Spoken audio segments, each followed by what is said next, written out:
অন্যান্য দিনের চেয়ে আজকে শীতের প্রকোপ একটু কম। আজকে সকালে কিন্তু তাপমাত্রা রেকর্ড করা হয়েছে কুড়িগ্রামে ১৪ ডিগ্রি সেলসিয়াস। অর্থাৎ গত কয়েকদিন যে গেল তার থেকে তাপমাত্রা অনেকটা বেড়েছে। সেই সাথে কুয়াশাও কিছুটা কমেছে এবং উত্তরের যে বাতাসটা ছিল সেই বাতাসটি নেই। তো সে কারণে আজকে কিন্তু একটু শীতের যে একেবারেই আগের যে তীব্রতা ছিল সেটা কিন্তু কমে গেছে এবং গত ২ দিন ধরেই এমন অবস্থা। আস্তে, আস্তে করে কিন্তু শীতটা কমে গেছে। তবে এতে আসলে খুব বেশি আশার বাণী নেই। স্থানীয় আবহাওয়া অফিস যেটা বলছে যে আগামীকাল অর্থাৎ শনি বা রবিবার থেকে আবারও কিন্তু তাপমাত্রা কমতে পারে এবং এই শনি রবিবার থেকে একটি শৈত্যপ্রবাহ শুরু হতে পারে। যেমনটি আগে থেকেই তারা বলছিলেন যে এই জানুয়ারিতে আরো ২ টি শৈত্যপ্রবাহ বয়ে যেতে পারে এই উত্তরাঞ্চলের উপর দিয়ে। তার মধ্যে কিন্তু আগামীকাল বা শনি বা রবিবার থেকেও কিন্তু শুরু হতে পারে এমনটাই কিন্তু শঙ্কা করছেন তারা সবকিছু মিলে। তো যদি আবারও শৈত্যপ্রবাহ শুরু হয় তাহলে মানুষের দুর্ভোগ যেটা সেটা তো আগের মতোই আবারও চলে আসবে।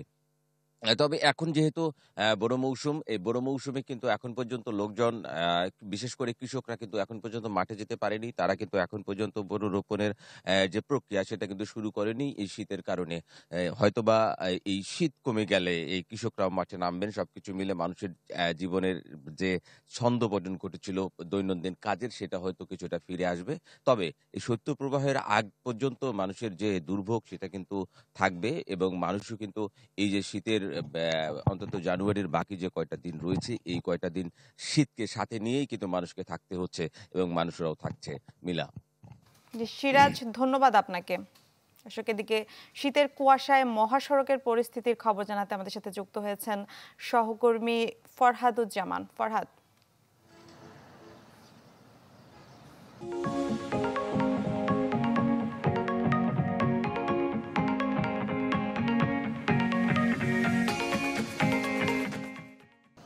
মিলা, আসলে গতকালকের চেয়ে আজকে তাপমাত্রা কিছুটা বেড়েছে। গতকাল বগুড়ায় তাপমাত্রা ছিল 13.0 ডিগ্রি সেন্টিগ্রেড আর আজকে হলো 14.0 ডিগ্রি সেন্টিগ্রেড। সেই হিসেবে গতকালকের চেয়ে আজকে কুয়াশাটাও কিন্তু অনেকটা কম।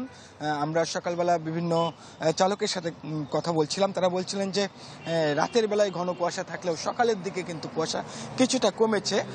যদিও আমরা সকাল থেকে দেখছি যে অধিকাংশ গাড়িগুলোকে আমরা সামনের যে হেডলাইট, সেই হেডলাইট জ্বালিয়ে আমরা চলাচল করতে দেখছিলাম।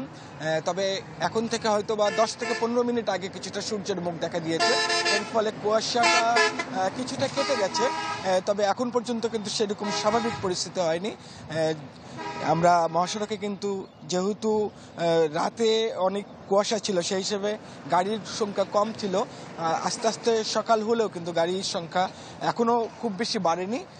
ঠান্ডার জন্য যাত্রীর সংখ্যাও কিন্তু খুব বেশি বাড়েনি। আমরা আছি বগুড়ার মাটিডেলি এলাকায়, যেখানে সর্বসময় আসলে অনেক সকাল থেকেই যাত্রীর অনেক চাপ থাকে যেহেতু কুয়াশা এবং শীত। সেই হিসেবে আজকে কিন্তু খুব বেশি যাত্রীর সংখ্যা নাই। চালকরা বলছেন যে ঘন কুয়াশার কারণেই আসলে তারা গাড়ি চালাতে যেরকম বিব্রত হন বা গাড়ি চালাতে যেরকম সমস্যায় পড়েন, সেরকম যাত্রীরাও কিন্তু সকালেই তারা কিন্তু রাস্তায় আসেন না।